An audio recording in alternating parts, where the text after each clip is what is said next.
कैसे हो मेरे पढ़ाकू? बढ़िया। आज हमारा चैप्टर 2 का लास्ट लेक्चर है। ख़त्म करते हैं इस चैप्टर को दो न्यूमेरिकल के साथ, exercise numerical 2.23 and exercise numerical 2.24। आइए पहले सॉल्व करते हैं exercise numerical 2.23। The sun is a hot plasma. Plasma that is new word for you, maybe आप लोगों ने केमिस्ट्री में सुना हो। Plasma that is fourth state of matter, solid liquid gas के बाद आता है plasma. The sun is a hot plasma with its inner core at a temperature exceeding 10⁷ Kelvin. This is very large temperature, 10⁷ Kelvin. It means 1 crore Kelvin, very high temperature. So the sun is a hot plasma with its inner core at a temperature exceeding 10⁷ Kelvin and its outer surface at a temperature of about 6000 Kelvin. तो outer surface का temperature क्या है? 6000 kelvin. अंदर का क्या है? 10⁷ kelvin. At this high temperatures no substance remains in a solid liquid face.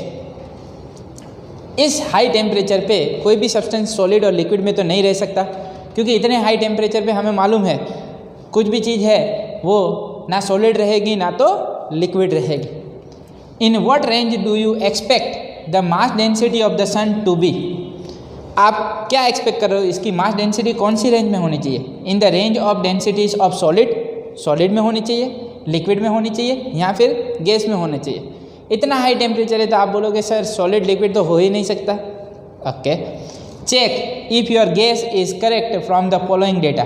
Check करो, अगर आपका गैस करेक्ट है तो डेटा दिया हुआ है उससे डेंसिटी निकालो और चेक करो क्या आपने जो सोचा वो सही है या नहीं। हम डेटा को फॉलो करते हैं और डेंसिटी निकालते हैं। क्या बनती है density? Here if you want to find the density then what is the formula of density? Mass upon volume. तो mass of sun that is 2 × 10⁻30 kg mass हमें मिला हुआ है।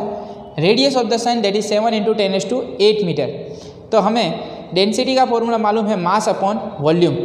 तो हमें चाहिए वॉल्यूम और मास। मास अवेलेबल है तो पहले क्या निकाल लें? वॉल्यूम। तो volume is equal to 4/3 πr³। Volume option that is 4/3 πr³।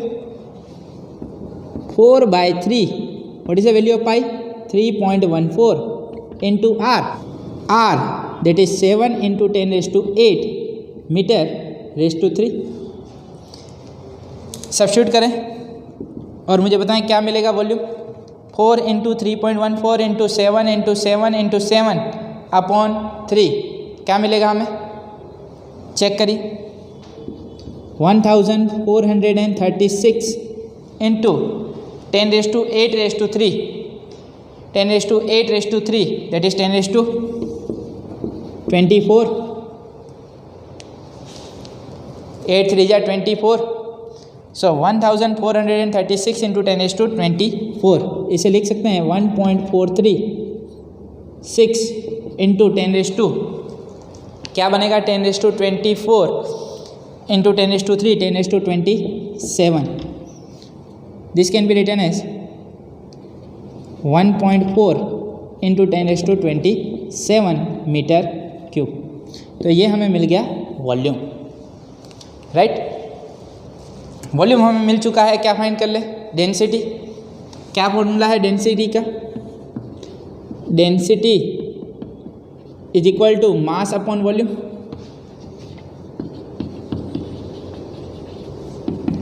मास कितना है? 2 × 10⁻30।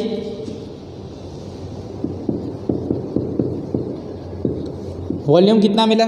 1.4 × 10⁻27। 2/1.4 कितना बनेगा? 30 - 27 that is 10⁻3। 2/1.4 2/1.4 that is 1.42. So this can be written as 1.4 into 10⁻³ kg per meter cube. This is the density this is the density of the sun 1.4 into 10⁻³ kg per metre cube.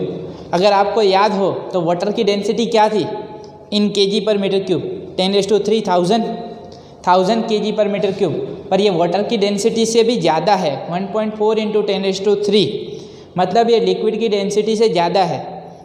तो कहीं ना कहीं इसकी range solid और liquid के बीच में बनेगी।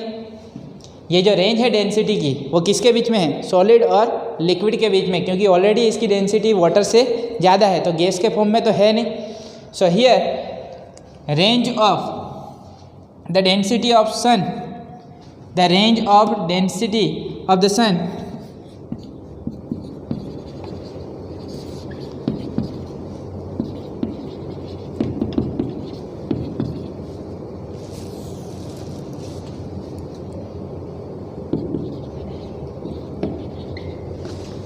is between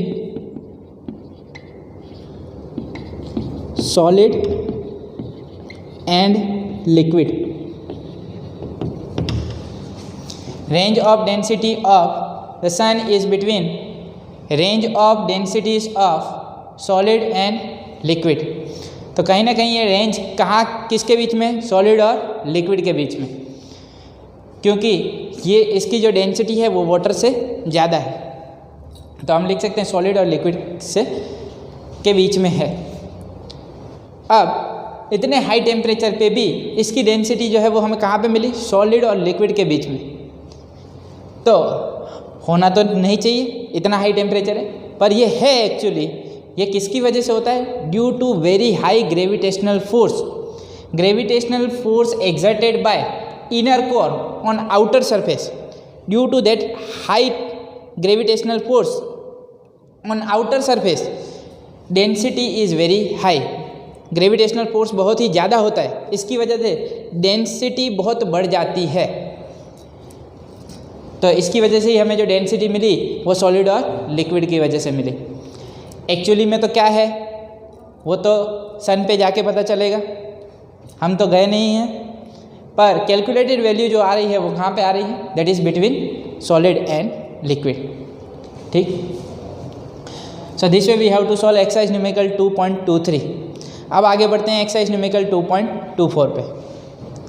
आइए सॉल्व करते हैं exercise numerical 2.24। When the planet Jupiter is at a distance of 824.7 million kilometres from the earth. काफ़ी बड़ा डिस्टेंस है, 824.7 million kilometres from the earth. Its angular diameter is measured to be 35.72 second of arc. Calculate the diameter of Jupiter. हमें angular diameter दिया हुआ है, distance दिया हुआ है, और हमें फाइंड करने को बोल रहे हैं डायमीटर ऑफ जुपिटर। पहले सिचुएशन देख लेते हैं कैसा बनेगा। सिचुएशन कुछ ऐसी दी हुई है, Jupiter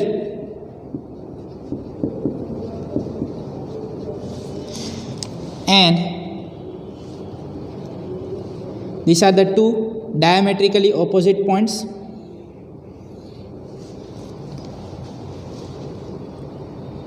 Its angular diameter measured to be 35.72 second of arc। मतलब ये जो डायमेट्रिकली ऑपोजिट पॉइंट्स हैं वो यहाँ पे अर्थ के साथ जो एंगल बना रहे हैं वो क्या है, 35.72 सेकेंड। क्या एंगल बना, 35.72 सेकेंड। अब इन दोनों के बीच में डिस्टेंस कितना दिया हुआ है, 824.7 मिलियन, मतलब कितना हुआ, 10⁶ kilometres. They are asking us to find diameter of Jupiter. ये डायामीटर फाइंड करना है हमें, diameter of Jupiter. This is called angular diameter because this diametrically two opposite points subtend some angle. Therefore, this angle is called angular diameter. तो apply करते हैं हम कौन सा फॉर्मूला, प्लेन एंगल थीटा वाला।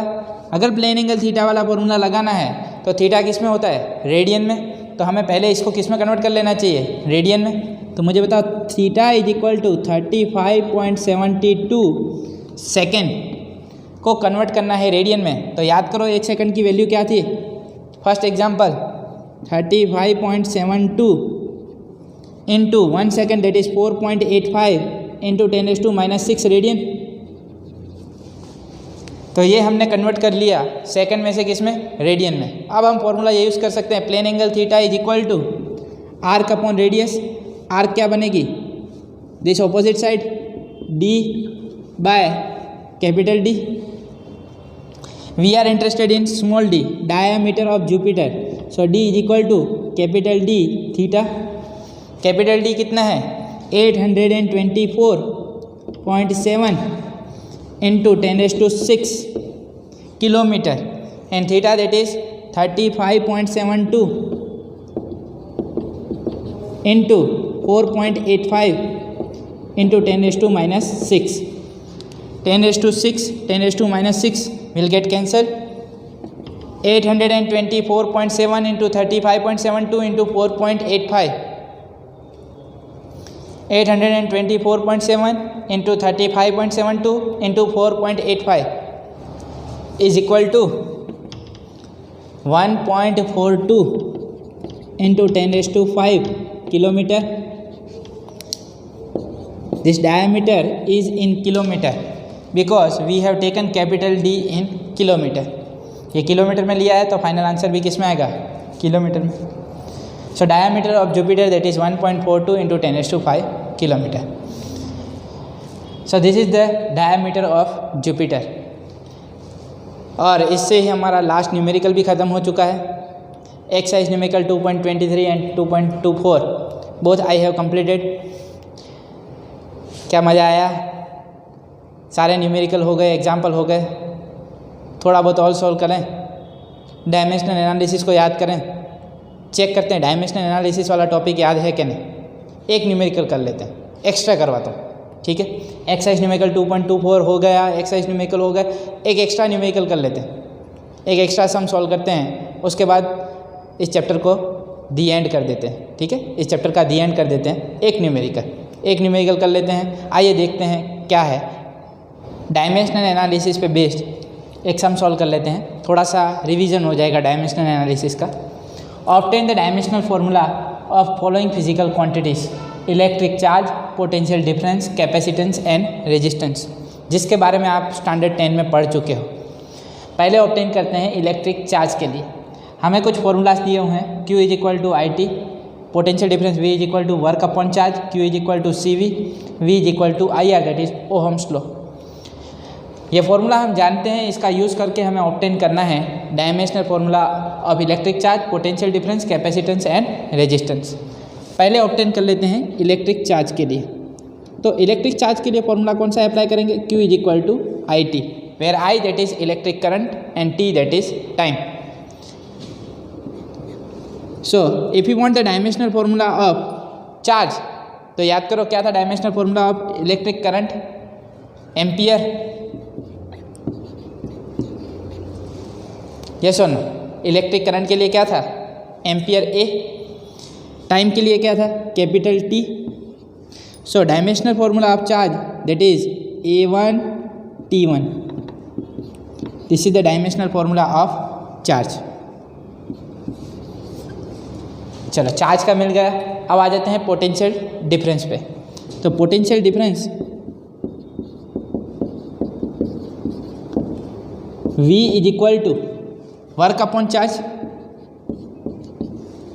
What is the dimensional formula of work, work का dimensional formula याद करो क्या था, mL2T-2। What is the dimensional formula of charge, Q is equal to IT that is AT। Charge का हमें मिल चुका है A1 T1। तो क्या बनेगा, पोटेंशियल डिफरेंस V का डायमेंशनल फार्मूला क्या बने, M as it is M1 L2 T-2 -1, ऊपर जाएगा -1, A1 T1 ऊपर जाएगा -2 -1 -3, T -3 A -1। So m1 L2 T minus 3 A minus 1. This is the dimensional formula of potential difference. अब आ जाते हैं कैपेसिटेंस पे।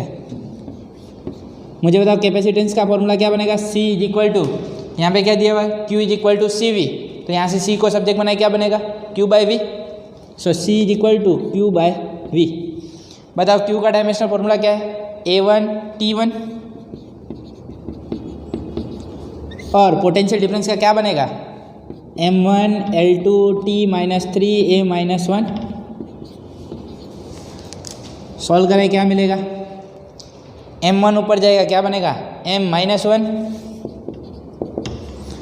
L2 ऊपर जाए, क्या बने? L minus 2।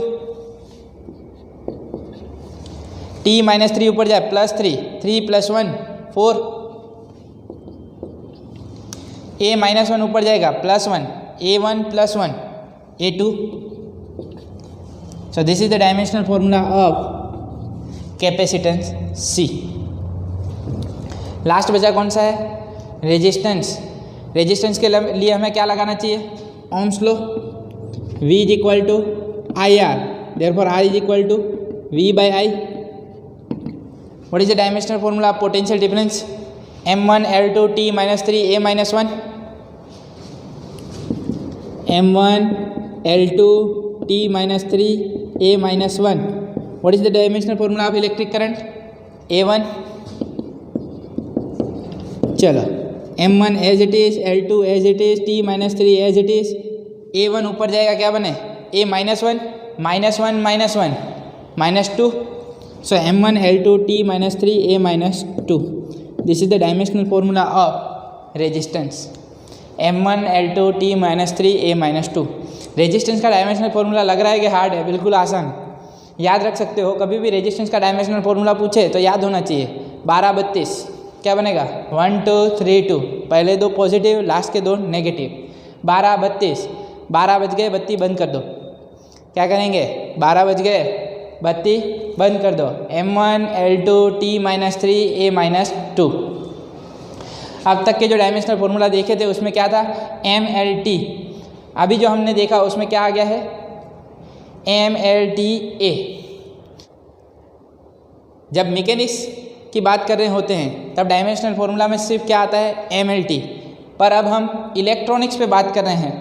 जब इलेक्ट्रिसिटी के बारे में डिस्कस करेंगे, जब इन कंपोनेंट, इन फिजिकल क्वांटिटीज़ के बारे में डिस्कस कर रहे हैं, तो यहाँ पे हमें एक और चीज़ ऐड हो जाएगी, MLTA। क्या ठीक? Okay. So this way we can obtain dimensional formula of different physical quantities.